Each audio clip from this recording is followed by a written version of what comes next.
Olá, pessoas! Sejam bem-vindas, bem-vindos e bem-vindes ao nosso Entre Atos, um encontro para conversar sobre como a arte, o teatro, a palavra, a cena podem rasgar silêncios históricos. Esse programa é parte do projeto Senhora P Circulação 2026, que tem apoio do FAC-DF. Nosso objetivo é discutir sobre como a arte e a educação têm potência de enfrentamento contra as violências estruturais. E hoje, nós temos a honra de receber uma voz potente da arte contemporânea do DF, que participou do prestigiado Prêmio Pipa 2024. Nossa convidada é a artista não binária que pensa o corpo por via do nomadismo, seja como deslocamento geográfico ou subjetivo, produzindo deslimites, preferindo usar o termo ações à performance. O tensionamento político, simbólico e afetivo do corpo interessa como pesquisa, prática, dissidência e vida. Transita por linguagens como ações, pintura em campo expandido, instalações e videoarte. Atualmente é formadora da EAP, atuando na educação pública do Distrito Federal, na formação continuada de professoras e professores, atuando principalmente com direitos humanos e estudos de gênero e masculinidades. Caminha por aí desdomesticando pedras, catando pequenos ossos e penas de urubu para alquimias duvidosas. É doutora em arte contemporânea pela Universidade de Brasília e participa do grupo de pesquisa Corpos Informáticos desde 2011, coordenado pela nossa saudosa Maria Beatriz de Medeiros, a Bia. Vive e trabalha em Brasília. Estamos falando de Maria Eugênia Matricardi. Seja muito bem-vinda, Maria. Vamos lá. Eu quero iniciar hoje a nossa conversa, primeiro te agradecendo imensamente por estar aqui conosco, né? Eu sei que parar as atribulações do dia a dia nem sempre é fácil, então me sinto muito honrada por você ter aceito o nosso convite, né? Ter a tua voz, a tua colaboração, a tua participação aqui num material que vai poder servir, não é, para a rede pública, para outros artistas, para a gente é muito importante. Então vamos lá. Eu quero iniciar a nossa conversa te pedindo para apresentar um pouco para a gente o teu campo de trabalho, né? Que é um campo expandido. Pontos chaves das tuas bases da pesquisa artística e também pedagógica. E principalmente em como se dá esse atravessamento, essa interseção ou essa trama entre as violências de gênero e o campo pedagógico e artístico na tua pesquisa. Adriana, é um prazer imenso estar aqui com você hoje. Muito obrigado pelo convite e pela pergunta também, né? Tem uma trajetória de corpo em performance. Prefiro chamar de ações porque se desprende de uma suposta estratificação ou domesticação institucional. Acho que performance, corpo, é uma linguagem, mas também não é uma linguagem. Então, em detrimento disso, eu prefiro chamar de ações ao invés de performance. Penso o corpo como tensionamento político. É impossível pensar o corpo de forma neutra. Então, o meu corpo tem um recorte histórico, subjetivo, tem atravessamentos de gênero, tem incisões de opressões, de violência, justamente por conta das dissidências que eu vivo em carne. E essa trama toda, ela se articula dentro de um discurso político, estético e pedagógico, sob forma de uma insurgência. São várias insurgências, né? Então, a gente pensa em reexistências, apesar das instituições, né?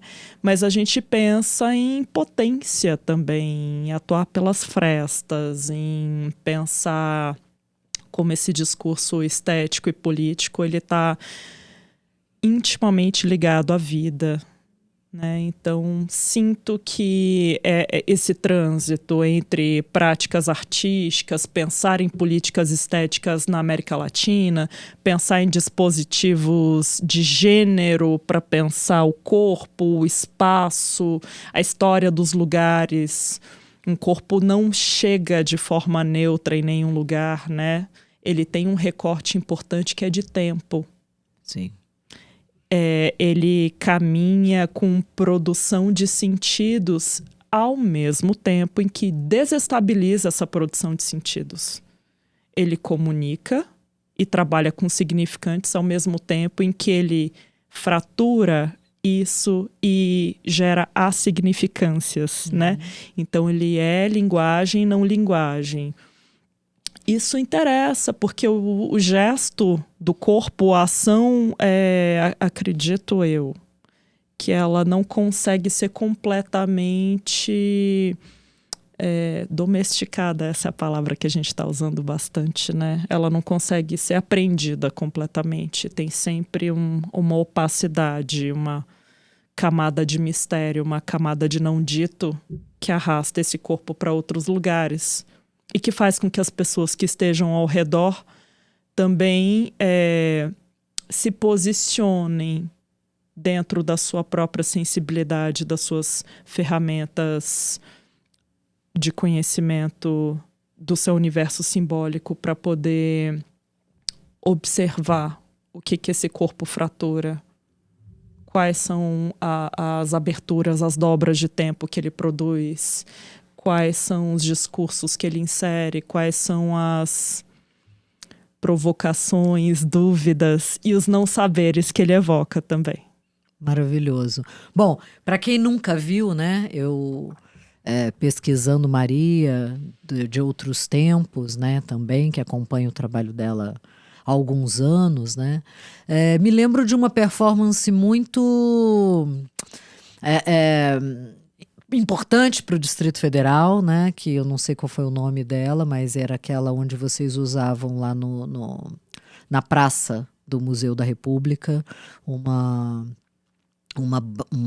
mangueira, né? Como se fosse de bombeiro, de água, né? Uhum. E era o seu corpo contra a água, né? Que emergia da mão de dois homens, se não me engano, não é? E assim, ouvir você falar me traz novamente aquela imagem à mente. Porque é quase como se fosse isso, é quase como se fosse o corpo, as nossas corporalidades, não é? Frágeis diante de um sistema bruto, de violações, né? Dos direitos, das nossas existências e das nossas próprias histórias. Então, assim, obrigada por tecer essa linha, né, de como teu pensamento e tua ação se entrelaçam, né?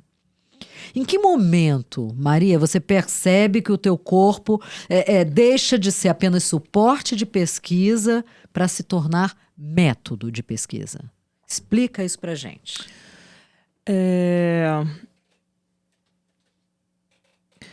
Quando a gente pensa nas ações, nas performances, a depender do trabalho, nós colocamos o corpo em um tensionamento físico, psíquico e simbólico. Nem eu mesmo sei em que lugar esse corpo vai chegar. Porque ao corpo a gente nunca termina de chegar também, né? Então eu sinto que esse corpo, ele me propõe um deslocamento que é como uma viagem, em que a gente percorre outros territórios subjetivos, outras paisagens, outras formas de saber e não saber, outros estranhamentos. E quando a gente retorna desse estado de performance, de ação, por assim dizer, parece que existe uma decantação molecular psíquica e que esse corpo se organiza de forma diferente. Eu não chamaria isso de suporte, é quase como se eu fosse tornar o corpo um objeto que está para além dele. Eu acho que é sobre vida, é sobre uma indistinção entre arte e vida. É sobre uma produção efêmera de modo de vida em um curto espaço de tempo. É sobre habitar outro tempo. Isso está para além de uma ideia de suporte. Eu acho que suporte não dá conta dessa complexidade toda. Sim. Acho que entendo. Quando eu penso, né, nas pesquisas, né, dos teatros do real, das autoficções, né, me interessa muito essa outra perspectiva, né, dentro da linguagem cênica aí já, né? Mas eu acho que tem alguns pontos de interseção, porque é um encontrar uma trajetória de como abordar, não é, fraturas, violências, perdas, traumas, trazendo o corpo para a cena e trabalhando com uma presença intensa de memória, mas amplificando algo que não é a dor em si. São as reverberações. Amplificar potências. É quase um bálsamo, né? Exatamente. Bom, você diz que a sua produção é atravessada pelas violências estruturais, né? Como evitar que a arte transforme a violência apenas em representação estética? Que eu acho que isso é um desafio, né, para quem trabalha com esse ponto de partida. Com esse tensionamento político, né? Esse cuidado para não transformar em um lugar de representação. Eu acho que quando o corpo se posiciona de uma forma honesta, genuína, e ele se dispõe à coragem da vulnerabilidade, esse espaço de representação é diluído. Então eu não vou entrar numa zona de representação ou de um dispositivo estético que seja espetacular ou panfletário, por assim dizer. Eu vou entrar numa zona que eu mesmo me desconheço, do meu próprio corpo. Isso interessa para desmontar esse dispositivo de espetacularidade, por assim dizer, né? Eu não sinto que meu trabalho passe por dispositivos de representação. Eu acho que essa é uma das... Com certeza. Talvez das minhas preocupações ou ocupações, né? Eu não sei exatamente se eu tenho muito talento para representar também. Acho que não. Acho que representação demanda outras linguagens e outras estruturas que eu acho que outras pessoas se interessam. Sim. E ela importa também. Ela produz sentido, né? Ela interessa para alguns trabalhos, mas não para o trabalho de ação ou de performance no qual eu produzo. Sim. Né? Tem outras pessoas que podem transitar pela representação, mas acho que não é esse o lugar. Eu acho que quando se demora tanto para produzir um trabalho, eu demoro às vezes de 2 a 3 anos para fazer um trabalho. Então, eu localizo o meu tempo, a minha pesquisa e a minha vida em função dessa ação. É diferente de uma disponibilidade, nada contra o mercado também, a gente precisa viver dele, né? Mas alguns trabalhos, eles, por mais que eles tenham visibilidade, por mais que eles tenham esse lugar de reconhecimento institucional também, ele também não se adequa tanto a essas estruturas institucionais. E eu acho que isso tudo diz muito sobre desmontar dispositivos de representação também. Como se tivesse algo da ordem do incontrolável mesmo, que eu gosto de habitar. Bom, vamos lá. A sua pesquisa aproxima decolonialidade, corpo e América Latina. O que a experiência latino-americana oferece que outras tradições da arte contemporânea não oferecem? Eu passei um tempo viajando e morando em alguns outros países da América Latina, né? Eu viajei de bicicleta, eu morei em ocupações, eu vivi uma vida nômade mesmo por algum tempo. Então, esse nomadismo subjetivo, ele também foi uma experiência geográfica, né? Eu sinto que... Bom, primeiro, sem estereotipar o que é uma ideia latino-americana, nós temos diversos países, mas é justamente essa diversidade de formação que é atravessada por um histórico de colonização como ferida social, que é atravessada por um histórico de ditaduras militares, no Brasil especificamente, que é atravessado por uma decomposição de memória política em função de anistia. Em outros não, essa memória é mais preservada, né? O Chile tem um museu maravilhoso. A Argentina tem memória histórica, apesar de estarem vivendo o horror político que está acontecendo agora. Mas eu acredito que é um corpo atravessado por outros tempos, que não é um tempo linear, que não é um tempo branco. É um tempo mais espiralar, porque são corpos atravessados por imaginários culturais afrodiaspóricos, indígenas, na sua diversidade absurda de etnias, né? Só no Brasil nós temos cerca de 305 etnias indígenas diferentes, com mais de 270 línguas. Então, muita ancestralidade. Tem um peso de ancestralidade, exatamente, que em outros lugares, se a gente for pensar no norte global, esses atravessamentos não operam dessa forma. Eu acho que quando essa potência de ancestralidade, essa potência que vem de uma reverberação de ferida histórica, que é de genocídio negro, indígena, que é de um lugar extremamente violento com as mulheres também, né? Mulheres negras, indígenas principalmente, mulheres brancas também, né?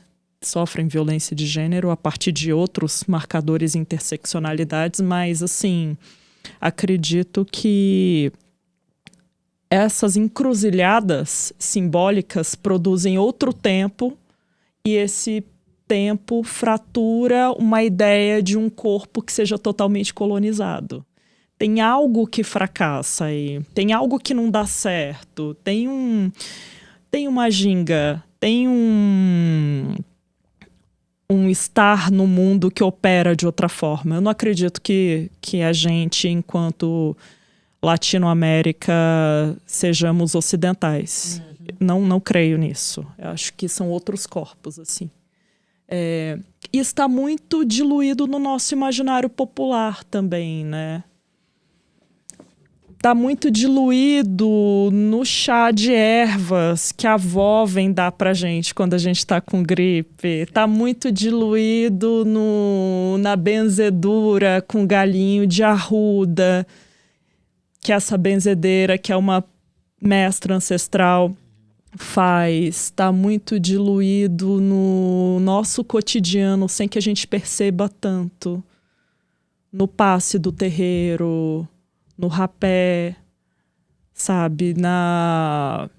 Nos adinkras que estão presentes na nossa arquitetura, nas grades dos portões das ruas, na malandragem, na ginga, muito bem-vinda para poder lidar com destreza, né?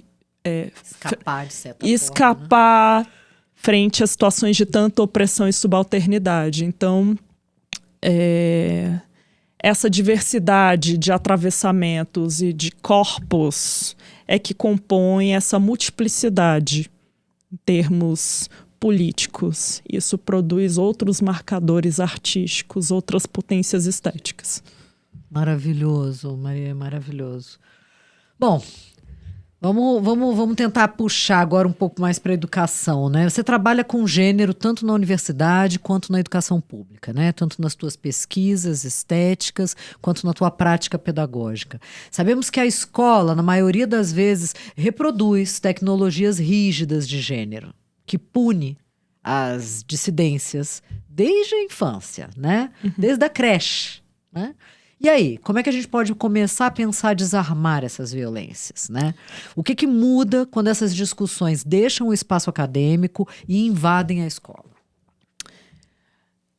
A escola, ela é um espaço muito difícil em termos institucionais, porque a escola é formada pela comunidade escolar, pelas pessoas, pelas famílias, pela gestão.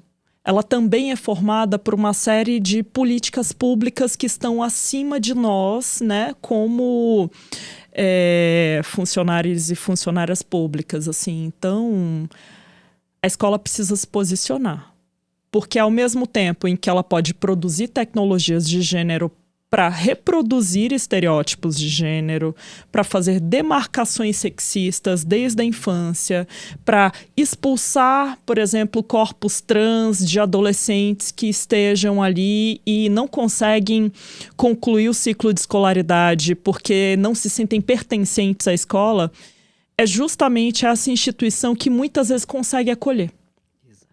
A depender da escola, a depender do projeto político-pedagógico, a depender de como é o posicionamento do corpo de professores e professoras e dos projetos que se produzem, né, nesses espaços. Eu acredito muito na potência da formação continuada. Então, com muita frequência, a gente vai fazer formação nas escolas por todo o Distrito Federal, né, falando de direitos humanos, falando de questões de gênero, acolhendo as dúvidas, porque aparecem muitas situações de violência na escola que a própria escola não sabe lidar. Sim.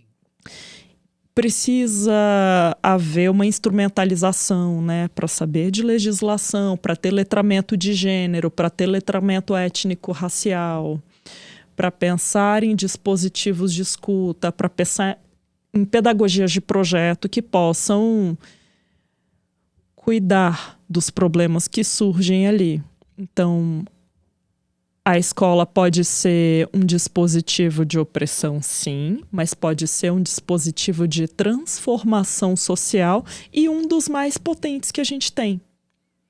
Porque o ensino se quer universal, porque a maior parte das horas que crianças, adolescentes e adultos, né, que estão no EJA ou que estão dentro do sistema prisional, é dentro de instituições escolares, é em contato com a educação, é um espaço discursivo extremamente disputado politicamente, principalmente por setores conservadores, justamente porque a gente consegue perceber a potência de construção de imaginário de transformação social que a escola tem, né? Então, assim, apropriar-se da escola da melhor forma possível, cuidar da escola, pertencer à escola, entender que educação precisa de formação continuada. E a formação continuada precisa de escuta dos problemas e das necessidades que a rede vai trazer para a gente, né? É maravilhoso. Maria, eu tenho uma questão que é o seguinte, né? A gente também trabalha com direitos humanos dentro da secretaria e às vezes eu sinto que a rede, alguns territórios, né, ainda tem uma dificuldade muito grande de fazer uma leitura e um entendimento do currículo como um material norteador muito potente, porque ele traz as questões, principalmente dos direitos humanos, atravessadas ao conteúdo. E aí outro dia eu estava dando uma formação e aí uma orientadora educacional levantou essa questão, né? Falou, mas nossa, nós temos muitos temas a tratar. Aí eu falei, professora, com licença, violência de gênero não é um tema. Temática é a festa junina. Entende assim onde eu quero chegar? Porque às vezes é como se, eu tenho que tratar da pauta étnico-racial, eu tenho que tratar da pauta indígena, eu tenho que tratar da pauta de prevenção às violências de gênero, eu tenho que tratar... Então, de alguma maneira, a gente está fragmentando um conceito de educação que é muito mais integral, que é muito mais consistente, que é muito... que nos permite, enquanto educadoras, educadores, agir de maneira mais profícua, para usar uma palavra não tão habitual, mas que eu acho que traz o sentido, né, daquilo que vai... que é producente, né, que é de abertura de caminhos, né, que é de abertura de mentes, também de corpos, né, de ideias. Então, assim, como é que você vê isso? Porque vira e mexe, eu me deparo com essa uma resistência sistêmica, sabe? Sim. Eu acho que essa resistência, ela acontece por várias motivações. Primeiro, a sobrecarga, né, de trabalho burocrática, institucional, que professores e professoras recebem. Então, é do tipo, eu já trabalho tanto, eu ainda vou ter que me letrar, eu ainda vou ter que fazer mais isso? Sim. E sim, sim, porque primeiro concordo com você, não deveria estar tão separado. O currículo em movimento trata eixos transversais, defesa de meninas, mulheres, população LGBTQIAPN+, educação étnico-racial dentro do currículo, não está fora, está dentro. E eu acredito que existe uma resistência psíquica de habitar espaços de estranhamento. Parece que uma estrutura conservadora em termos sociais sequestra o nosso estranhamento psíquico e a possibilidade de habitar dentro de um espaço de diversidade o tempo inteiro. O desejo é que seja tudo igual, uniforme, né? Acho que a militarização das escolas tem muito uma ideia política de uniformização, de apagamento de corpo, de apagamento identitário e de disciplinamento do corpo, né? Eles marcham, eles andam igual, eles não têm o cabelo diferente, tais e tais temas não se discutem. Então, assim, são disputas políticas, né? Acho que o currículo em movimento ele está muito dentro desse espaço de propor diversidade. E ele está diretamente tratando de violências estruturais. E se a gente não se responsabilizar por isso, a gente vai continuar lidando com um adensamento de violência dentro da escola, de violência contra crianças, de abuso sexual, com morte de professores e professoras, com degradação das juventudes. A gente é o país que mais mata pessoas trans no mundo.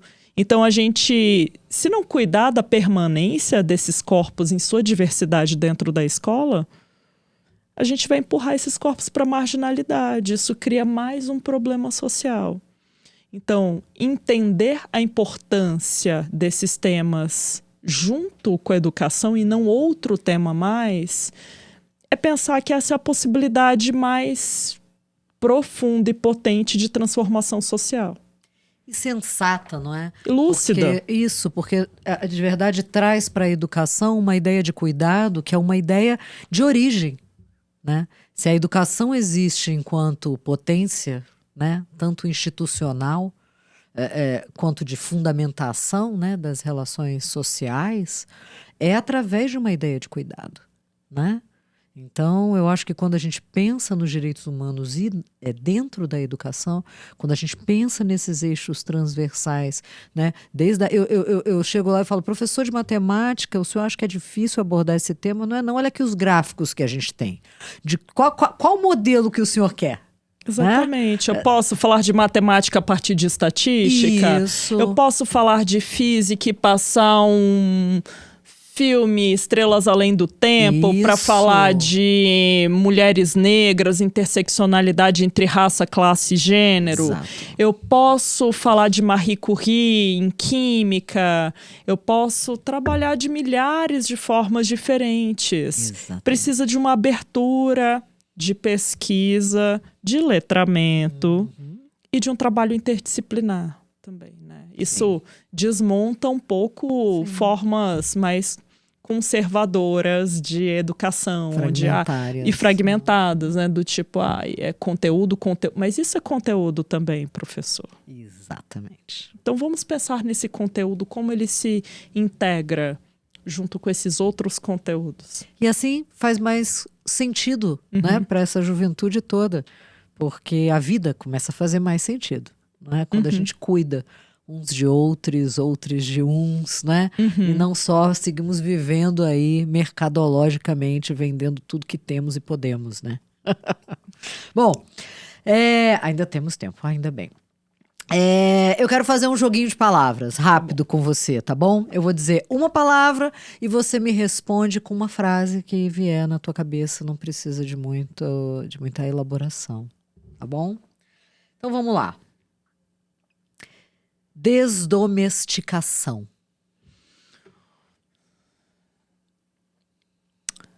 Oxigenação de existência. Ações. Corpo que não separa arte e vida. Sala de aula. Potência de insurgência e transformação social. Rua.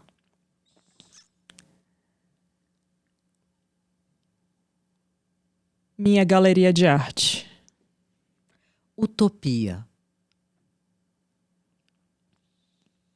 Horizonte para o qual eu me lanço sempre. Presença. Vida ancorada no tempo. Futuro, Maria. Que difícil. Ai. Futuro espiralar, sempre conectado com ancestralidade. Axé, que assim seja. Ai, olha, muito, muito obrigada. Quero agradecer imensamente a tua vinda aqui. Ai, mas antes eu não posso deixar de falar. Esqueci, gente. Eu vou falar. Maria dá um curso sobre masculinidades saudáveis na EAP, não é? E eu queria que você falasse um pouquinho sobre isso, porque quais são os maiores equívocos quando a gente vai pensar em trabalhar? Porque quando a gente trabalha sobre violências de gênero, a gente pensa em trabalhar com essa realocação do entendimento, né, do que são os dispositivos que orientam uma pseudo-masculinidade e uma pseudo-feminilidade. Né? A gente vai estar mexendo nesses territórios. E aí a gente vai ter que primeiro quebrar isso que você falou, que é essa ideia binária de mundo, de vida, né, de pessoas, de existência. E aí, quando você propõe um curso, né, para pensar masculinidades saudáveis, né, e como construir práticas pedagógicas para atuar junto com esse tema, eu queria que você fizesse uma pequena abordagem para a gente do que é que o professor e a professora que está na Secretaria de Educação ao fazer o teu curso vão acessar. Acho que isso para a gente é importante. Perfeito. Bom, só de início, esse curso foi elaborado a partir de necessidades de cursistas em sala de aula. Então eu dava desconstrução de estereótipos de gênero, tinham vários tópicos e um dos módulos era masculinidades. E aí elas falaram, professora, a gente sempre faz cursos para instrumentalizar meninas, mulheres, população LGBTQIAPN+, para se defender, para saber da legislação, mas a gente nunca pensa em quais dispositivos produzem essa violência. E é isso que você está trazendo nesse curso. Então, nós transitamos pelo conceito de masculinidade hegemônica, também criticamos esse conceito. Sim. Ele é útil como uma categoria, mas que não universalize a ideia de homem, né? É uma categoria racializada, principalmente nessa estrutura de um imaginário branco, de homens brancos, heterossexuais, que estão no topo da cadeia predatória de poder e opressão, mas que homens racializados também podem reproduzir. Então, a gente vai transitar por esse conceito de masculinidade hegemônica, vai pensar em masculinidades negras, vai pensar em transmasculinidades, contramasculinidades, vai pensar em dispositivos pedagógicos como filmes, documentários, ações que possam ser utilizadas dentro de sala de aula para que sensibilizem acerca do tema e, muito importante, letramento emocional. Então, quando a gente vai pensar em letramento emocional, a gente entende que, grosso modo, aos homens não é dado, eles não são socializados de forma geral para sentirem, para serem vulneráveis, para sentirem empatia, demonstração de afeto. Aquela frase, o homem não chora, ainda opera muito no imaginário social, muito dentro das escolas. Então, a gente percebe desde as infâncias que meninos dominam os espaços, principalmente da quadra. A violência que meninos pequenos produzem geralmente é de ordem física. Isso faz parte da homossociabilidade dos homens desde a infância, porque é uma ideia de dominação que tem que dominar não somente mulheres e meninas, mas outros homens também. E esse curso traz alguns elementos para que a gente possa entender como isso também produz sofrimento para os homens. Como o patriarcado violenta, rouba uma parte importante da alma desses meninos, desses homens, dessas crianças. E como a gente pode tentar desarticular esses dispositivos por via de educação, né? A gente vai pensar em violência digital, ideologia red pill, machosfera. A gente vai pensar em estruturas de construção da casa dos homens, né? Que são espaços de socialização masculinas que podem ser físicos ou metafóricos, né? Pode ser o futebol, pode ser o trabalho, pode ser o grupo de WhatsApp que só tem homens. Mulheres não entram, pessoas LGBTs não entram, bichas não entram. Então, e como eles se fortalecem dentro de uma ideia de fraternidade masculinista, se acobertam de crimes, né? A gente percebe isso operando dentro do judiciário e da polícia, do âmbito doméstico também, quando a família se reúne para defender um homem que produziu algum tipo de crime. Então, esse curso tenta abordar esses temas para que a gente possa pensar que essa socialização ela precisa ser repensada, né? Ela precisa operar num lugar de produção de maior empatia, de solidariedade. Os meninos precisam aprender perspectivas de cuidado, de trabalho doméstico desde a infância, para não crescerem como adultos disfuncionais, não crescerem como seres embrutecidos, que quando não conseguem manusear o próprio campo emocional, traduzem a sua frustração por via de violência, de espancamento, de autoextermínio. Sim. 95% da população carcerária mundial, dados da ONU, é de homens cis. 95%. A maior parte dos suicídios no Brasil são produzidos por homens. As mulheres tentam 4 vezes mais, mas eles se autoexterminam 4 vezes mais do que elas, porque os métodos de autoviolência que eles empregam são mais brutais. Eles frequentam menos médicos, eles têm uma expectativa de vida menor, eles se metem mais em crimes, eles consomem mais álcool e drogas, consomem mais pornografia como um vício. E aí a gente está falando que tratar de masculinidades é um problema de saúde pública e de segurança pública. Não é uma metáfora. Perfeito. Né? Então, São esses os lugares de navegação desse curso. Maravilhoso. E mais uma vez dialoga diretamente com essa educação do cuidado que a gente, né, tinha pontuado anteriormente. Agora sim, que prazer, muito, muito obrigada por esse encontro, por esse bate-papo. Espero mesmo que a gente possa se encontrar mais vezes na vida, na educação, na arte, viu?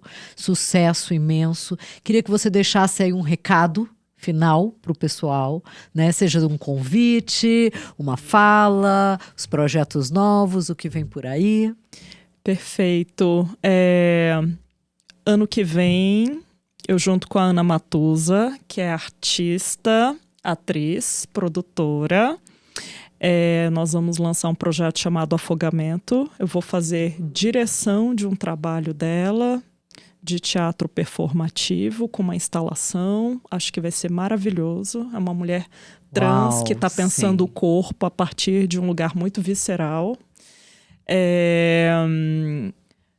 Se atentem para os cursos da EAP, quem for professor, professora, professora da rede. Estou com 2 percursos atualmente, como educar masculinidades saudáveis, que tem um viés mais teórico, e práticas pedagógicas para educar masculinidades saudáveis, onde a gente vai se centrar em produzir dispositivos pedagógicos que ainda não existem, né?